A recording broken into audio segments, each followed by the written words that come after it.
इस दुनिया के अंदर आपको वही नज़र आएगा जो आप देखना चाहोगे। अच्छा देखना चाहोगे तो अच्छा नज़र आने लगेगा, और बुरा देखना चाहोगे तो फिर बुराइयाँ ही बुराइयाँ नज़र आएगी। नमस्कार, जय हिंद। मैं हूँ आपका दोस्त कवि आदि गणेश। एक बार फिर हाजिर हूँ अपने हिंदी साहित्य की इतिहास की जो संक्षिप्त इतिहास चल रहा है उसकी क्लास कल शाम से ही हमने प्रारंभ कर दी थी। 16वां भाग जिसने नहीं देखा कल रात वाला वो देख ले।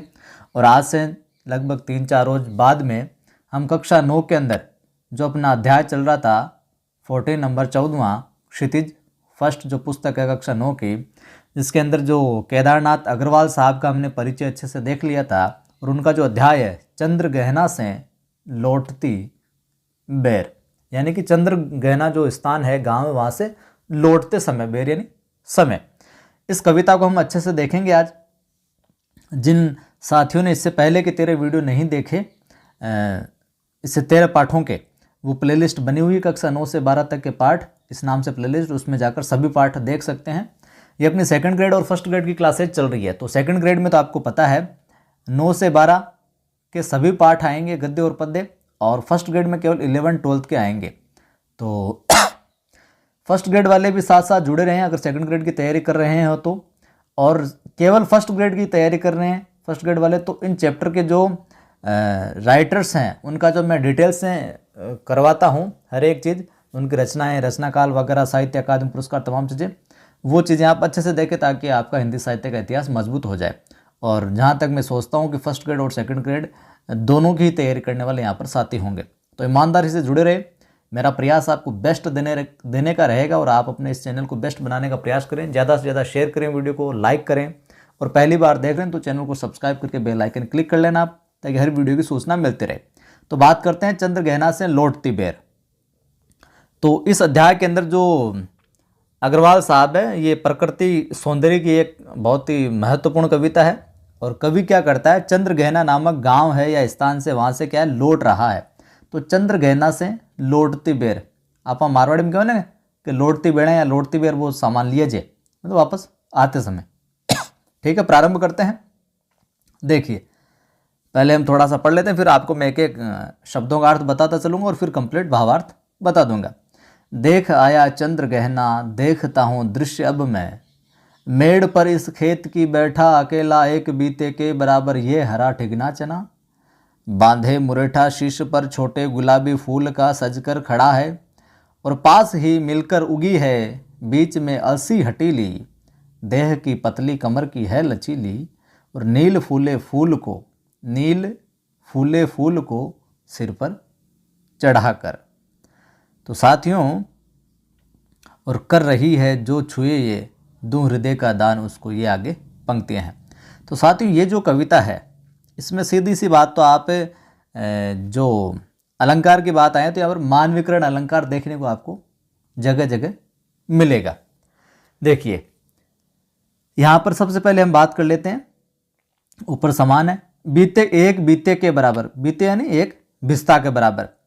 हम कह सकते हैं बिस्तो क्या ना, एक बिस्ता के बराबर, एक बिलांद के बराबर, यानी कि हाथ के पंजे को जो खोलने पर अंगूठे से लेकर, यहाँ मान लो ये अपना अंगूठा है और फिर ये उंगलियाँ, फिर ये उंगलियाँ और ये हाथ, ऐसे करके मान, तो अंगूठे से लेकर यहाँ तक ये जो हम करते हैं एक बिलांद, अंगूठे से लेकर सिरे से कनिष्ठ का सिरे तक की जो लंबाई होती है ना, उसके बराबर एक बिता होता है, एक बिस्ता। ठीक है, और एक बिलांद आप समझते ही हो इसको मारवाड़ी बात में। तो बीते का मतलब ये हो गया विता, या हाथ के पंजे को खोलने पर अंगूठे के सिरे से कनिष्ठ का के सिरे तक की जो लंबाई है उसके बराबर।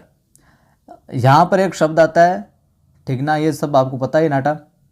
बांधे मुरेठा शीश पर, मुरेठा का अर्थ होता है यहाँ पर आपके साफा या पगड़ी, लिख लीजिए, पूछा जा सकता है मुरेठा का अर्थ साफा या पगड़ी, ये सवाल है जो पूछा जा सकता है ये शब्द देकर। आगे बात और बाकी सिंपल और कोई हम देखते हैं। तो यहाँ पर देखिए, देख आया चंद्र गहना, देखता हूँ दृश्य अब मैं। तो कवि क्या कहता है, चंद्र गहना जो गांव है उसके जो प्राकृतिक जो दृश्य हैं उनको जी भरकर निहारने के बाद देख कर आ गया, और मेड़ पर यानी बाढ़ पर जो डिवाइड करने के लिए, सुरक्षा के लिए जो बनाई हुई होती है, उसके ऊपर क्या, मेड़ पर इस खेत की बैठा अकेला।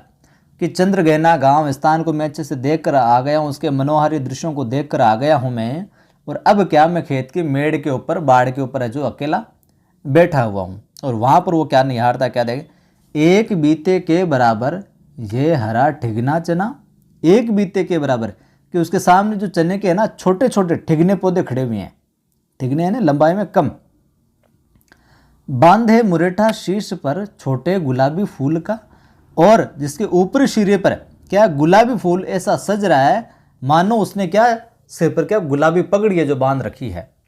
हरा ठिगना चना और बांधे मुरेठा शीर्ष पर, मुरेठा ने साथ पर पगड़ी बांधे हुए है छोटे गुलाबी फूल का, ऐसे गुलाबी फूल का ऐसा जो रंग उसके ऊपर चढ़ा हुआ है फूल सा, ऐसे लग रहा है कि सिर पर क्या गुलाबी रंग की क्या बांधी हुई है, पगड़ी बांधी हुई है। ठीक है, और सज कर खड़ा, छोटे गुलाबी फूल का सज कर खड़ा है, पास ही मिलकर उगी है बीच में अलसी हटीली, पास ही मिलकर उगी है बीच में अलसी हटीली, देह की पतली कमर की है लचीली, और नीले फूल फूल को सिर पर चढ़ाकर। तो यहाँ पर अलसी का मैंने आपको पिछली वीडियो में बता दिया गया था, एक जगह आया था। अलसी यानी तीसी, अलसी कहते हैं तीसी को। एक पौधा होता है जिस पर क्या नीला फूल आता है, ठीक है, जिस पर क्या आता है, इस पर क्या आता है, नीला फूल आता है अलसी के ऊपर। ठीक है मामला। तो इसमें क्या है कि पास में क्या है, एक उससे सटाए हुए एक अलसी है, अलसी का जो पौधा है बिल्कुल ऐसे अकड़कर हटीले रूप में वहां पर अकड़कर खड़ा हुआ है, उगा हुआ है, जैसे कि मेरा यहां पर राज है, मेरा यहां पर आधिपत्य है। और वह शरीर से क्या बहुत ही पतली है, देह की पतली, यहाँ की देह की पतली किसके लिए आया है, तो अलसी के लिए। यह सवाल पूछा जा सकता है, ध्यान में रखिए। देह की पतली कमर की है लचीली, और नील फूले फूल को सिर पर चढ़ाकर, कि उसका जो शरीर है वो तो बहुत ही पतला है, उसका जो तना है कमर की है लचीली, कमर की है लचीली, यानी यहाँ पर किसकी बात हो रही है, तने की बात हो रही है, किसके, अलसी के तने की। तो यहाँ पर तना क्या है, लचीला है उसका, और उसके ऊपरी भाग पर नील फूले फूल को सिर पर चढ़ाकर, और उसके जो ऊपरी भाग है उस पर नीले रंग के क्या फूल है जो इस प्रकार लग रहे हैं मानो कि अलसी अपनी लैंग्वेज में, अपनी भाषा से दर्शकों को क्या कर रही है कि जो कोई मुझे प्यार से छुए उस पर मैं अपना प्यार भरा जो हृदय है वो न्योछावर कर दूं। देह की पतली बिल्कुल, कमर की है लचली, तना लचकदार है, बिल्कुल पतला है जिसकी वजह से, और नील फूले फूल को सिर पर चढ़ाकर, और सर के ऊपर क्या है, उसके नीला फूल लगा हुआ है। और इसी वजह से आगे क्या कह रही है, क्या कह रही है, जो छुए ये दूं हृदय का दान उसको, कि जो मुझे यहाँ पर छुएगा ना, प्यार से छुएगा ना, मैं भी उसको क्या अपना हृदय है जो अर्पित कर दूंगी, प्यार भरा हृदय है जो न्योछावर कर दूंगी। और सरसों की न पूछो, इन जो प्राकृतिक चीज़ें इनके माध्यम से, प्रतीकों के माध्यम से है जो वर्णन यहाँ पर कवि कर रहा है। और सरसों की न पूछो, यहाँ पर चने की बात, उस हटीले की बात की, ठिगने चने की, और अलसी की बात हो गई कि अब और सरसों की न पूछो, हो गई सबसे सयानी, हाथ पीले कर लिए हैं ब्याह मंडप में पधारी, और फाग गाता मास फागुन, आ गया है आज जैसे, आ गया है आज जैसे।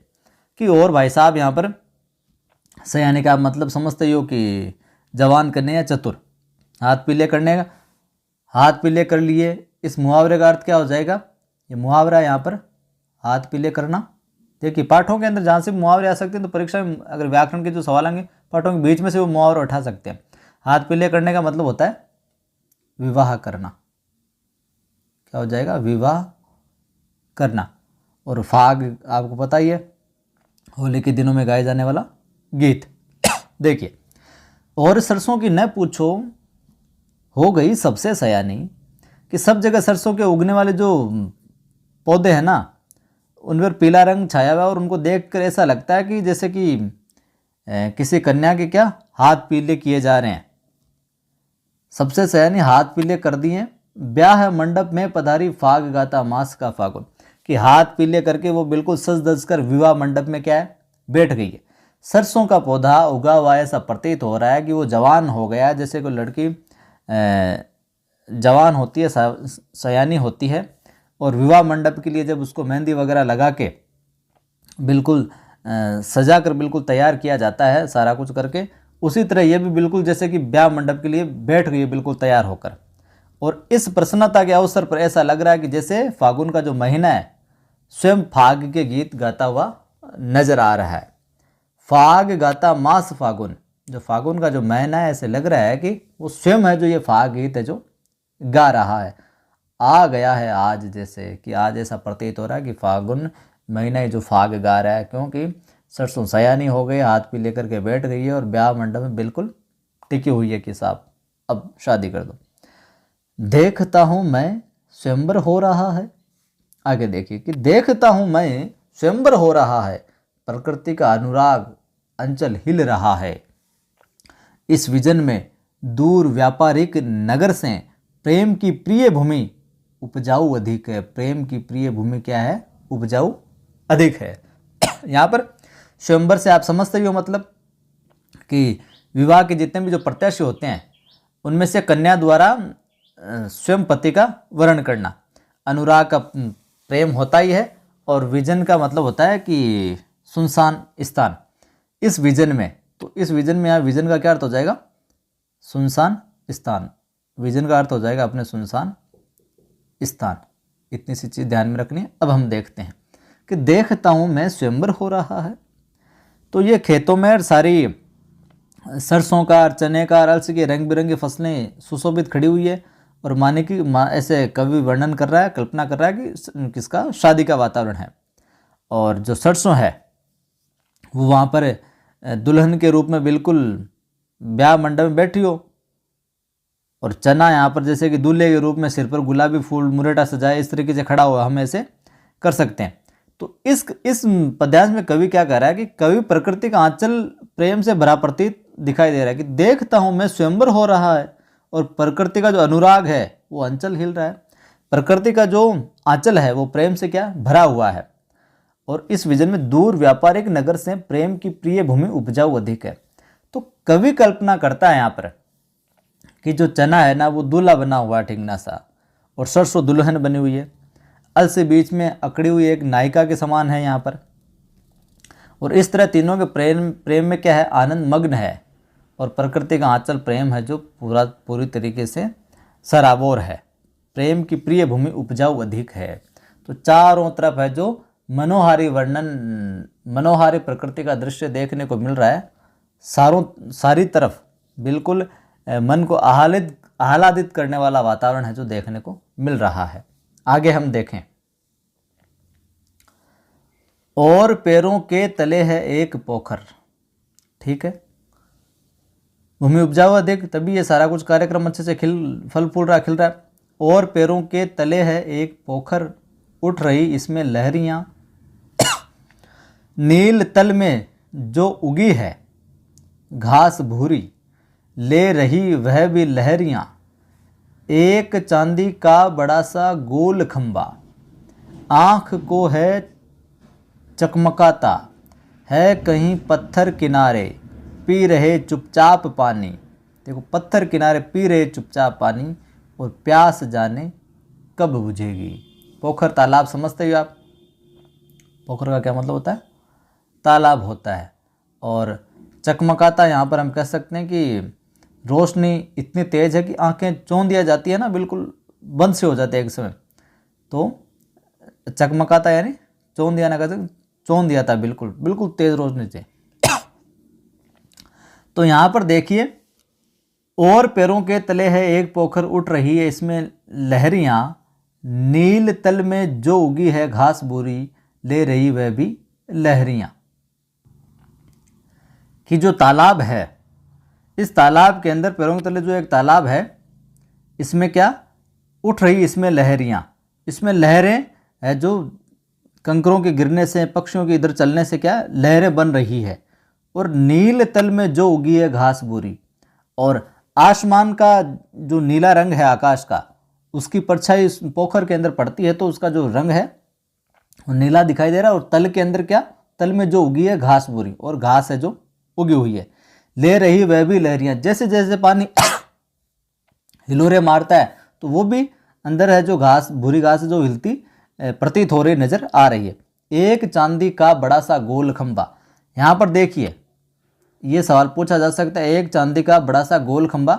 तो यहाँ पर चांदी का जो बड़ा सा गोल खंबा है वो कहा गया है सूर्य के प्रतिबिंब को। तालाब के पानी में जो सूर्य का प्रतिबिंब पड़ रहा है ना, उसको चांदी का बड़ा सा गोल खंबा कहा गया है। तो ये कहा गया चांदी का बड़ा सा गोल खंबा किसको कहा गया, सूर्य के प्रतिबिंब को। ये जरूर आप ध्यान में रखिएगा, लिख लीजिए, क्योंकि तालाब के अंदर सूर्य का प्रतिबिंब पड़ेगी, सूर्य की परछाई पड़ेगी तो और आंख को है चकमकाता। एक चांदी का बड़ा सा गोल खंबा आंख को क्या है, चौंध जाता देता है। तो पानी के अंदर जैसे ही सूर्य की फोकस पड़ेगा, रोशनी पड़ेगी, तो ऐसे लगेगा कि वो क्या है, एक चांदी का बड़ा सा गोल खंबा है। और जैसे उसके प्रकाश के अंदर आप जो प्रकाश देखोगे, परछाई देखोगे उसके अंदर, तालाब के अंदर, पानी के अंदर, तो वो आपके रिफ्लेक्ट होकर बिल्कुल परावर्तन करके आपकी आंखों क्या चौंध दिया देगी, बिल्कुल एकदम से कुछ नज़र नहीं आएगी, ये इतना फोकस तेज। ठीक है, तो एक चांदी का बड़ा सा गोल खंबा, सूर्य का प्रतिबिंब जो उसमें पड़ रहा है, दिखाई दे रहा है, और उसी की वजह से क्या आंखें क्या चौंध दिया जाती है, रिफ्लेक्ट पड़ता है, बिल्कुल परावर्तन होता है उस पानी के अंदर से। है कहीं पत्थर किनारे, और किनारे पर कई सारे पत्थर पड़े हुए छोटे छोटे, तो ऐसे लग रहे हैं कि वो चुपचाप पानी पी रहे हैं, और इनकी जाने प्यास कब बुझेगी। तो इनकी जाने प्यास है जो कब बुझेगी। अब आगे देखिए, चुप खड़ा बगुला डुबोए टांग जल में, जैसे यहाँ पर चित्र में आप देख रहे हो, चुप खड़ा बगुला डुबोए टांग जल में, देखते ही मीन चंचल ध्यान निद्रा त्यागता है, चट दबाकर चोंच में नीचे गले के डालता है, एक काले माथे वाली चतुर चिड़िया श्वेत पंखों के झपाटे मार फौरन टूट पड़ती है भरे जल के हृदय पर, एक उजली चटुल मछली चोंच पीली में दबाकर दूर उड़ती है गगन में। देखिए साथियों, जो जो वो कवि है यहाँ पर देख रहा है, उन सब का वर्णन है जो वो आगे करता जा रहा है। यहाँ पर मीन का पता ही आपको, मछली होता है, चंचल का तेज गति से चलने वाला, ध्यान निद्रा यानी ध्यान रूपी नींद में, चट यानी बिल्कुल शीघ्र, और श्वेत सफ़ेद हो जाएगा, ज़्यादा इसमें कुछ है नहीं, चटुल यहाँ पर चालाक चतुर के लिए आया, और गगन यानी आकाश होता ही है। तो चुप खड़ा बगुला डुबाए टांग जल, कि चुपचाप खड़ा हुआ है, बगुला जो है वो चुपचाप खड़ा हुआ है और जल के अंदर क्या टांग डुबो रखी है, और देखते ही मीन चंचल ध्यान निद्रा त्यागता है। जैसे ही वो मीन को देखता है, मछली को देखता है, तो ऐसा लग रहा है कि जो ध्यान में था, जो ध्यान में लीन था, वो ध्यान है जो त्याग देता है। जैसे ही वो टांग उसकी जल में डूबी हुई है और चुपचाप खड़ा है, और देखने में हमें कैसा लग रहा है कि वो ध्यान में लीन हो, देखते ही मीन चंचल ध्यान निद्रा त्यागता है, मतलब कि वो ऐसा लग रहा है कि चुपचाप खड़ा तो ध्यान में हो, कहीं साधना कर रहा हो, किंतु जैसे उसे मछली दिखाई देती है, वो अपना ध्यान तोड़ता है और अपनी चोंच से मछली को पकड़ लेता है, ध्यान निद्रा त्यागता है, और चट दबाकर, चट यानी तुरंत, दबाकर चोंच में नीचे गले के डालता, मछली को पकड़ लेता है और मुंह में क्या करता है, डाल लेता है। और एक काले माथ वाली चतुर चिड़िया, एक काले माथे वाली चतुर चिड़िया श्वेत पंखों के झपाटे मार फौरन, और अपने पंखों के झपाटे जो मार मार कर फौरन टूट पड़ती है भरे जल के हृदय पर, और अचानक से पानी के ऊपर आकर टूट पड़ती है वो। और एक उजली चटुल मछली, और एक उजली बिल्कुल सफ़ेद सी चालाक मछली, चोंच पीली चटुल, उजली चटुल मछली चोंच पीली में दबाकर उड़ती है गगन में, और बिल्कुल चालाकी के साथ में मछली को चोंच में दबाकर है जो उड़ जाती है। ओ यहीं से भूमि ऊंची है जहाँ से रेल की पटरी गई है, ट्रेन का टाइम नहीं है, मैं यहाँ स्वच्छंद हूँ, मैं यहाँ स्वच्छंद हूँ। और यहाँ पर देखो ये सवाल पूछा जा सकता है कि यहाँ पर ध्यान में कौन है, यहाँ ध्यान किसका भंग होता है, तो बगुले का यहाँ पर बताया गया है। मैं यहाँ ओ यहीं से भूमि ऊंची है जहाँ से रेल की पटरी गई है, ट्रेन का टाइम नहीं है, मैं यहाँ स्वच्छंद हूँ, जाना नहीं है, जाना नहीं है। देखिए यहाँ हम देखें तो ओ, या हम कह सकते हैं और यहीं से भूमि ऊंची है जहाँ से, तो यहाँ पर जो कवि है जिस स्थान पर बैठा हुआ है ना, उसके सामने क्या रेल की पटरी गई, रेल की पटरी है जो गई है यानी बिछी हुई है, और यहीं से भूमि ऊंची है जहाँ पर भूमि थोड़ी ऊंची हो रखी है, रेल की पटरी गई है। आपको पता है रेल की जो पटरियाँ होती है थोड़ी सी ज़मीन को थोड़ा सा ऊपर करके फिर उस पर कंकर वगैरह डाल के थोड़ी सी ऊंचाई पे होती है, तो भूमि ऊंची है जहाँ से रेल की पटरी गई है। तो जो उसके कवि के सामने ऐसा नज़र आ रहा है कि यहाँ पर रेल की जो पटरी है वो बिछी हुई है। ट्रेन का टाइम नहीं, मैं यहाँ स्वच्छंद हूँ। कवि जानता है कि वहाँ पर से अभी किसी गाड़ी का गुजरने का समय नहीं है, ट्रेन का टाइम नहीं है, मतलब इस समय यहाँ से कोई गाड़ी गुजरने वाली नहीं है। मैं यहाँ स्वच्छंद हूँ, जाना नहीं है, और मैं वहाँ जाने की क्या जल्दी में भी नहीं हूँ, स्वतंत्र हूँ, अपनी इच्छा का मालिक हूँ। जब मेरी इच्छा होगी ना चला जाऊँगा मैं, और वह अपनी इच्छा अनुसार रहने क्या है, स्वतंत्र है। मैं यहाँ स्वच्छंद हूँ यानी स्वतंत्र हूँ, मेरा इच्छा भी नहीं है, ट्रेन का टाइम भी नहीं है, और मेरी जब मर्जी होगी मैं तब है जो चला जाऊँगा यहाँ से। उम्मीद करता हूँ आपको समझ में आ रही होगी एक एक चीज़ें, इतना कोई डिफ़िकल्ट है नहीं है। चित्रकूट की अनगढ़ चौड़ी, कम ऊंची ऊंची पहाड़ियाँ, दूर दिशाओं तक फैली है, बांझ भूमि पर इधर उधर किसके पेड़, रीमा के पेड़ और कांटेदार कुरूप खड़े हैं। देखिए चित्रकूट की अनगढ़ चौड़ी, कम ऊंची ऊंची पहाड़ियाँ, तो अनगढ़ का मतलब तो आप कह सकते हैं कि उबड़ खाबड़ टेढ़ी मेढ़ी। बांझ भूमि को भी आप जानते हैं बंजर भूमि, और रीवा यानी रीवा यहाँ पर आप लिख लीजिए कि रीवा हम कह सकते हैं कि जो बबूल से मिलता जुलता है कांटेदार पेड़, बबूल से मिलता सा पेड़, कांटेदार पेड़, रीवा कहते हैं बबूल से मिलता सा एक कांटेदार पेड़ होता है वो।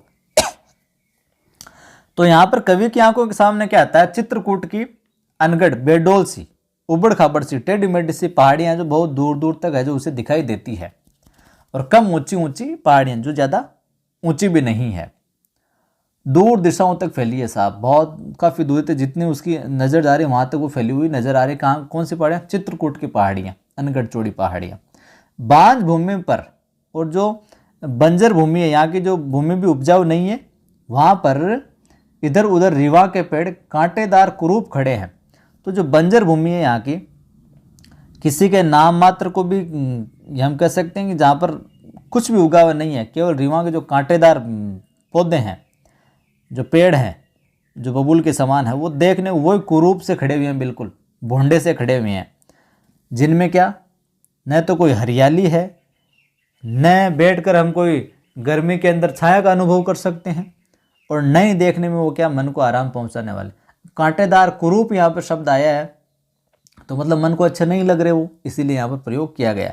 तो यहाँ पर यह पूछा जा सकता है कांटेदार कुरूप खड़े हैं, ये सवाल पूछा जा सकता है, ध्यान में रखिए। कांटेदार कुरूप खड़े हैं, यहाँ माफ कीजिए, कांटेदार कुरूप खड़े हैं। तो यहाँ पर कुरूप कौन है जो कांटेदार कुरूप खड़े हैं, तो यहाँ पर कि रीवा का जो पेड़ है उनके लिए आया है ये कुरूप शब्द। ठीक है, ये चीज़ आप ध्यान में रखिएगा जरूर, ऐसे ही सवाल बनेंगे अगर बनेंगे तो।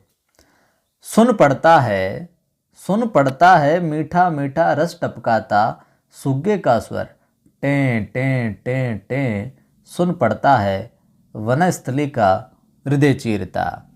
आगे हम देखें तो उठता गिरता साहस का स्वर, टीटों टीटों मन होता है, उड़ जाऊं मैं पर फैलाए सारस के संग, जहाँ जुगल जोड़ी रहती है हरे खेत में, और सच्ची प्रेम कहानी सुन लूं चुप्पे चुप्पे।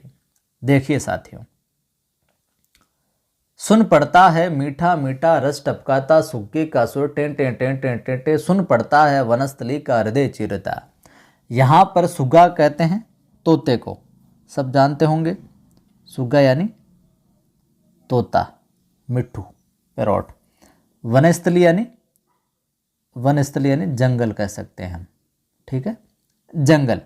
हृदय चीरता यानी दूर दूर तक गूंजता है। यहाँ पर क्या है, उस पोखर के किनारे फिर क्या उसको सुनाई पड़ता है, सुन पड़ता है, मीठा मीठा रस टपकाता सुग्गे का स्वर।